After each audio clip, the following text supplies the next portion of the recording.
Welcome to another great episode. We have another great guest. Grysell Garcia is with us today. Appreciate you being on the show. Thank you for inviting me. Thank you.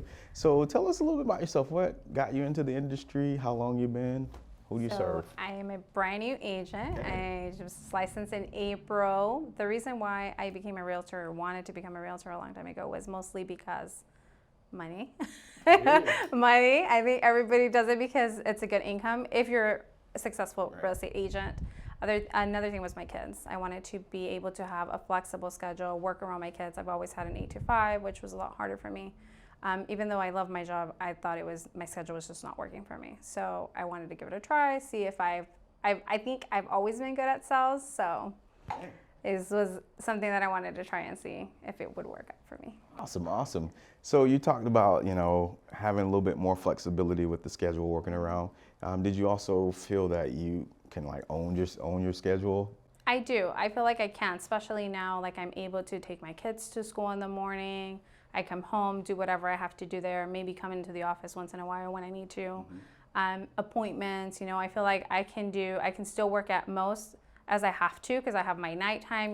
My free time. I'm always on my computer on the go if I have to. So it's a lot more easier for me to do than it was before, where I was tied to a desk and I had to ask for permission and I had to, work based on what somebody would allow me to do. And my kids had to live around that, not me around my job. Makes sense. So where were you before? What were you doing before? I was a production manager and a purchasing manager. I did production for a printer and manufacturer company. Okay. We worked with a company in Mexico and in the US. What did you guys manufacture and print? Remanufacture toner cartridges and printers. Okay. Industrial. So everything that we have here in the office. So what we would do is buy all the cartridges, send them down to Mexico, get them remanufactured, refilled, redone, brought them back to the US, sold them all across the US. Okay. Yeah. Man, I always think about that. All these little industries that are around that you don't know much about. So it's a great company. I loved working there. Worked there for 6, almost 7 years, and I liked it. I really liked my job. I think I had a passion for it. Purchasing, I love purchasing, especially when it wasn't my money. So I like purchasing. I like working with people in other countries and being able to learn from them and their hard work and what we do here and everything we have here. And we're privileged of having here. When you're in a different country, it's not the same. So it taught me a lot. I really liked it. Makes sense. So how have you been able to translate your skills and things that you learned previous life to your real estate life? So I've always been in the customer service field. Even when I was in high school, I was telemarketing, sales, customer service. So I feel like that gave me the ability to communicate with people a lot better. I wasn't as shy as somebody else that's never done customer service talking to someone. Sales, I had a lot of sales experience, negotiation skills when I was in purchasing, working with vendors, trying to negotiate prices, which is somewhat similar to buying and selling a house. Yeah. Makes sense. Cool. So your kids, you say you have a couple sons? I have three boys. Oh, 3 sons. I Okay. have 3 boys. So tell me a little about something that I like to ask is, if I were to interview your kids, what is something that you feel like they would say you're always teaching or always complaining, whatever they... I think they would tell you that I would always teach them hard work. I want them to learn hard work. I want them to learn to be able to be flexible and learn a lot of different things, not only one thing. I've always told them, you gotta learn. I've sold, you name it, everything. I've had a lot of experiences where back in 2010, my husband wasn't here. My husband's originating from Mexico and he was getting his residence. He wasn't here. I was here with the boys. So I was I didn't have a job. It was recession time. We didn't have a job. So I was what am I going to do? I was okay, well, I like cooking. So maybe I can sell food, And I was selling burritos. It was great. I liked it. And then I got hired for Wells Fargo. It was a temporary thing, but we had to do what we had to do. So I think they would tell you that. Hard work pays off. Okay. And always learn. Everything you can learn from everybody because we never know more than anybody. There's always somebody that can learn more from you. That's definitely true. I like that. I appreciate that. Thank you. So where are you coming from? Where are you? I am native. Well, I was born here in Arizona. My parents are from Mexico, Okay. South Mexico. My mom's from Mexico City. My dad's from a town or state in Mexico. It's called Michoacan. Okay.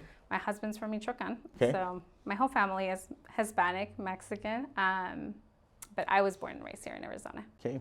So, but it sounds like you got back and forth and visited home. So I've lived in Mexico a couple of months. We go there often, 2 to 3 times a year for a week or so. We spend time out there with family. My boys like being able to have, that diversity.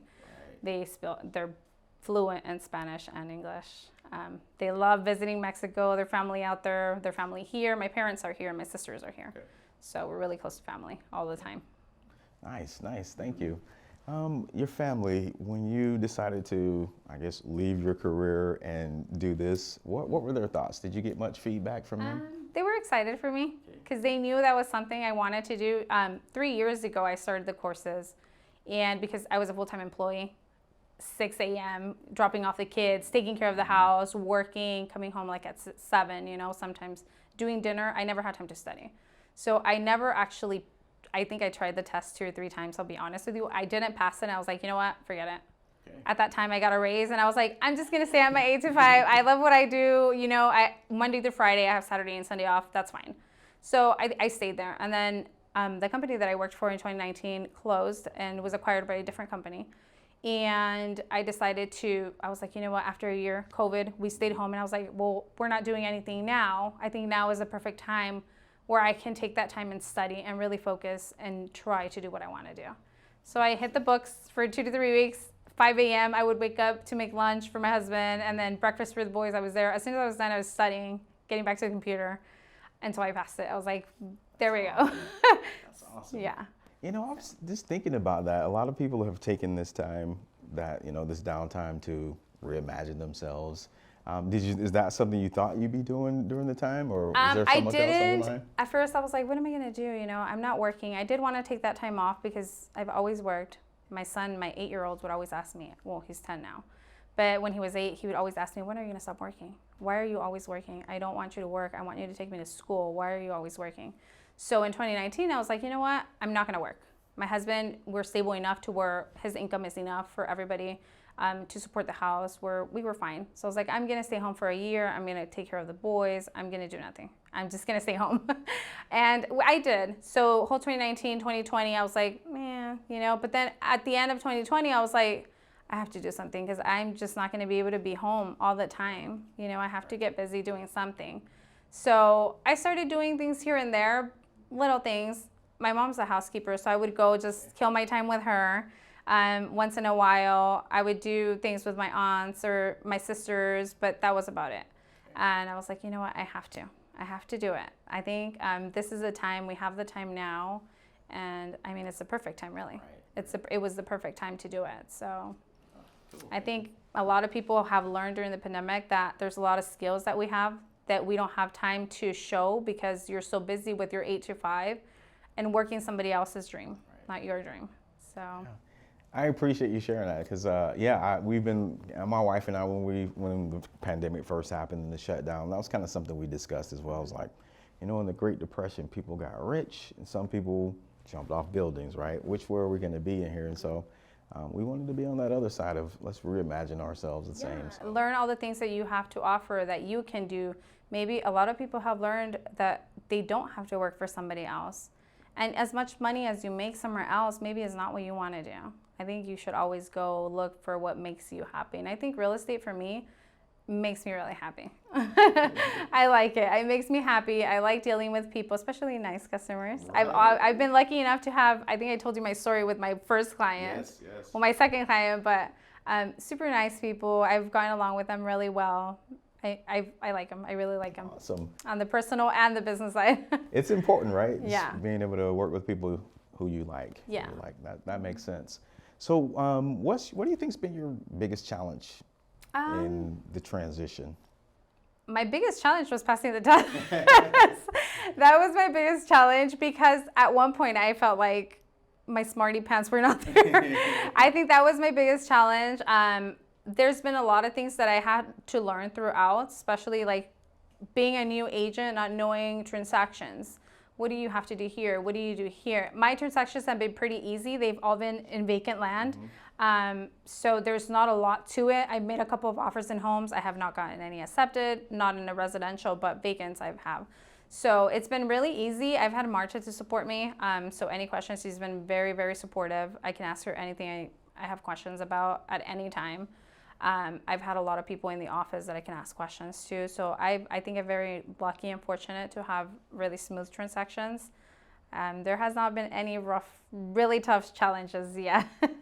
I appreciate it. So I wanted to, if you would, I've actually been using your story as because I think it's pretty cool about, just being in the right place at the right time, just doing your job at times, you get lucky, right? So if you don't mind, if you just kind of go through that, what were you doing and how did you find this client where you've really kind of landed a good client, right? So I was with my client showing a property in front of this potential new client at that time.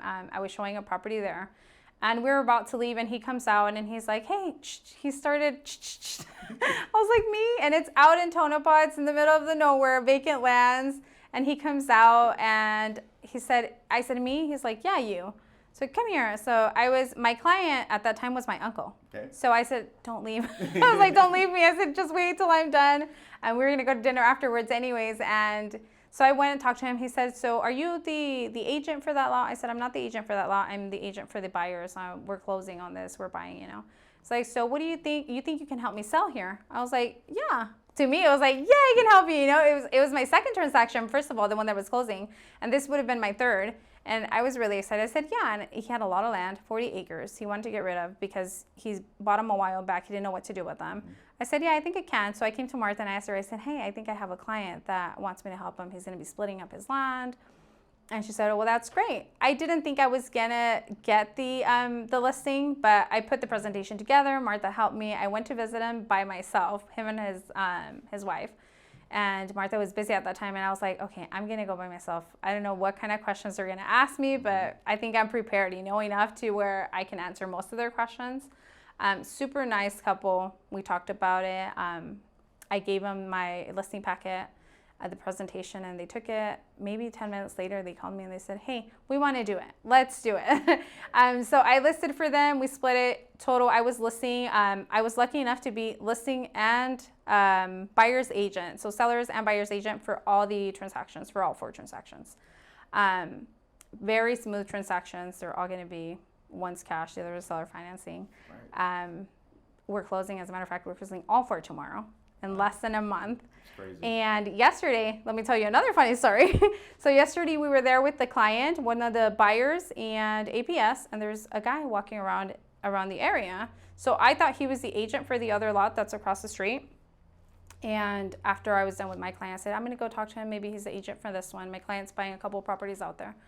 Turns out it was the owner for that property. And we are about to get another listing for another 10 acres. Awesome. Awesome. Yeah, so talked to him yesterday, talked to my buyer, and I will be listing and buyer's agent again. It just seems like you own that out there. I think so, and I like it. I like doing vacant land because it's a lot easier. There's a lot more things that you have to investigate before closing, but for me, I feel like it's a lot easier. Maybe because I haven't done residential yet. But there you go. Well, I love that. I love that. Yeah. I've been using that. I'm like, you never know. And if I remember correctly, you were saying that the guy was kind of just dressed in like. He was dressed in his boxers and shorts, and he was like, right. Come here. So it was like someone you probably like, no, never mind. Yeah, I was like, and he was like standing next to his truck. I was like, I don't know. But you just never know. You never know who. But he is so nice. I can tell you now, even in his boxers, him and his wife, such a great couple. Very, very nice people. Awesome. Thank you for sharing that. I think it's important to know that. I would have never imagined. Yeah, I don't think I would have, if I wouldn't have been there. Right. I mean, I would have probably never met them. I tell my uncle all the time, I'm like, you're my lucky charm, because he was my first client. Right. He called me when we closed on his first transaction. He's like, I just wanted to ask you, I love him. He's my dad's brother. Okay. So he called me. He's like, I just wanted to ask you, am I your first client, or have you had other transactions? I was like, oh, I've done other offers, but I haven't closed anything yet. I mean, I was just licensed in April, and I started working here, I think, in May. And I said, he's like, I'm so happy for you, and I just want you to know I'm your lucky charm, and I am so happy that I'm your first client. That's awesome. I said, thank you. And he's like, I just want to make sure you got paid. I was like, oh, I got paid. I took care of it. He's like, okay, I just wanted to make sure you're getting paid, right? I was like, yes, I'm getting paid. That's good. That's even better. Sometimes family and friends are like, where's the discount? My family has been very, very supportive. Even my dad, he wanted to invest in a property, and he calls and he said, Let's go look at the property. We looked at it. Nowadays, everybody offering above price, waiver appraisals and all that. I think the house was going for like $320. I didn't think it was worth $320. So I told my dad, you don't have to offer that if you don't want to. I was like, I don't want you to buy something that I don't think is worth, what they're asking. And he said, well, just write down the offer, $315. Let's see what happens, So later at night, he calls me and he's like, did you make the offer already? I was like, not yet. I said, I'm writing it up. He's like, well, I want you to make it for full price. I was like, but I told you don't have to. He's like, no, I want to be your first client. Make it for full price. We didn't get it, but I mean, that just made me cry. I was like, that's how supportive my family has been of my change. That is cool, because typically they're either it's a discount or they're discounting you, right? No, so not at all. that's cool.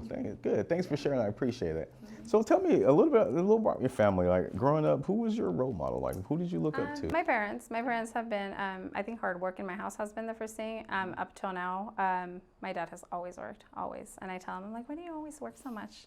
You're always working. And just 2 weeks ago, we talked, and he said, you know what? I'm not gonna work Saturdays anymore.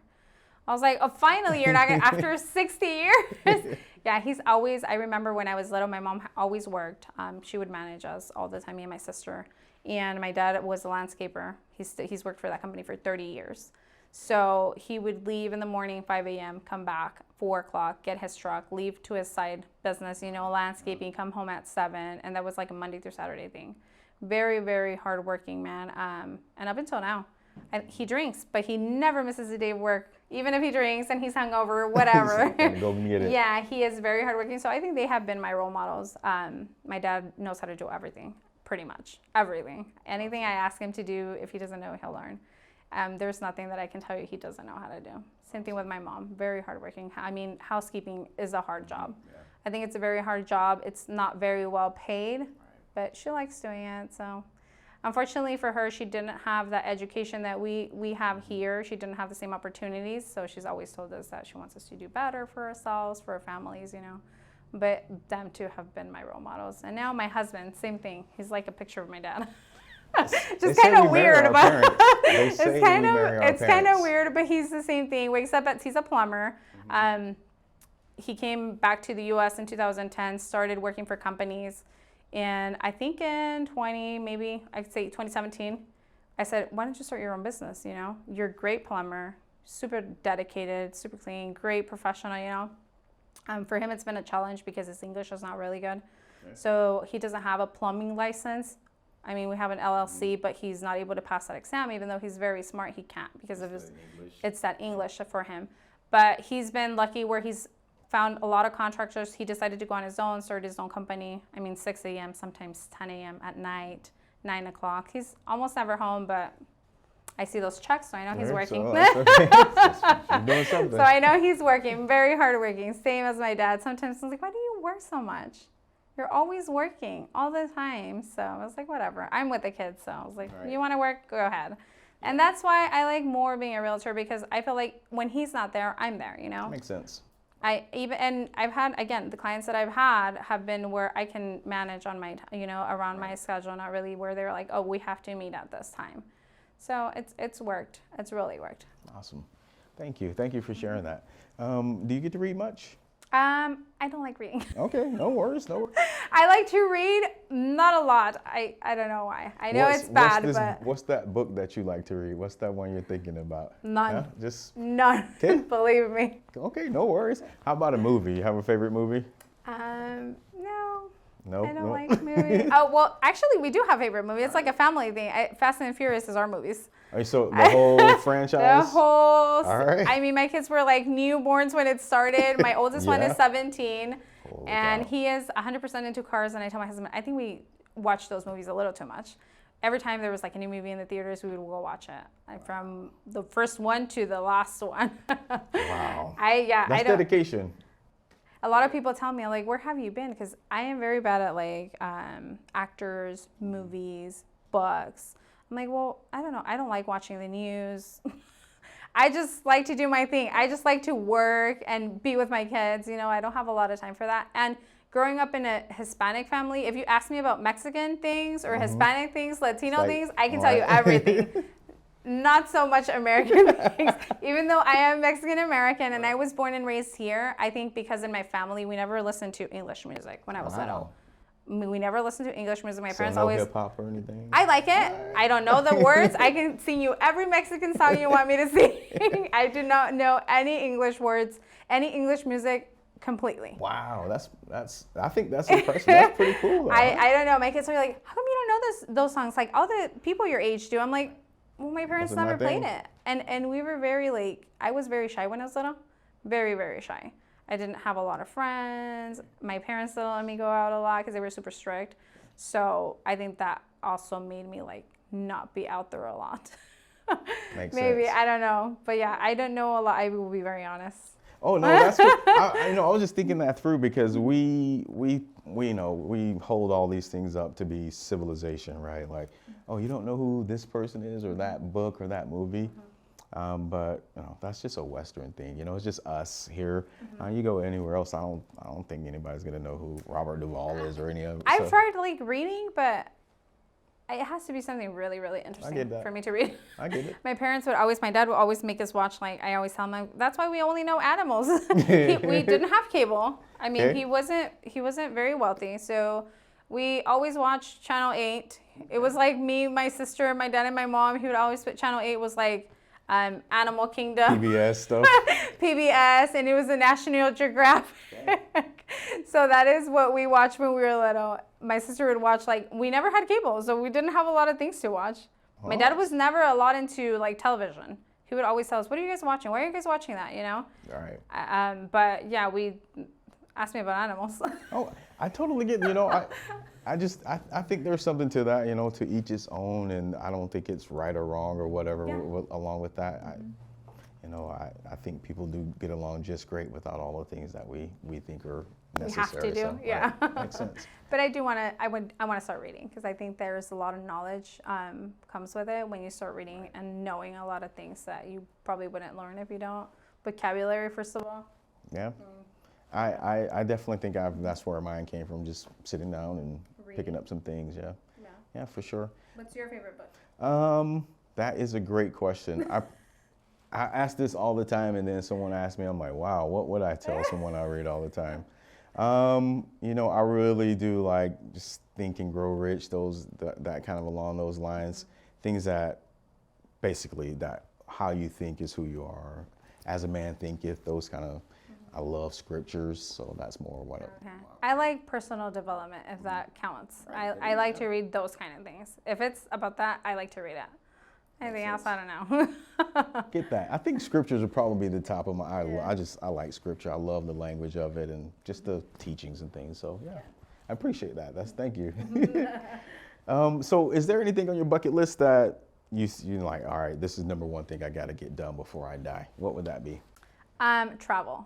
I want to travel. Where to? I want to travel everywhere around the world. I like Growing up, there was a lot of places. I told my parents, I'm like, you only took us to Mexico all the time. Like, you would only take us to Mexico and California. So now I tell my kids, I'm like, I want you guys to like know other places and learn. I think India is one of the places that I would love to visit. I am very I love their culture. I like everything that they have. So I think India is one of the places I like to visit. I don't know, maybe, I don't know, somewhere in Asia. Cool. But yeah. There's lots of places there for sure. So, so I think I want to definitely travel. I want to travel everywhere. At least, I told my husband, I said, now when we have the possibility to, like, if there's ever a time that you don't have to work all the time, I said, I want us to travel at least 2 times a year. Not to Mexico, though. I was like, not to Mexico. So, yeah, but traveling is I want to do that. That is my thing. I want to visit different countries and learn about other people and their cultures. Well, you've picked a career that can help you do that, so that's for sure. I'm going to work really hard. Awesome. Well, I appreciate you coming on. Thank you so much. Where can the audience find you? You can find me on my website. It's GrysellGarciaRealtor.com. You can go there. You can email me at azhomes@GrysellGarciaRealtor.com. My phone number is 602-565-5072. Appreciate you coming on. Thank you so much. Thank you for having me. Have a good one. It was a pleasure.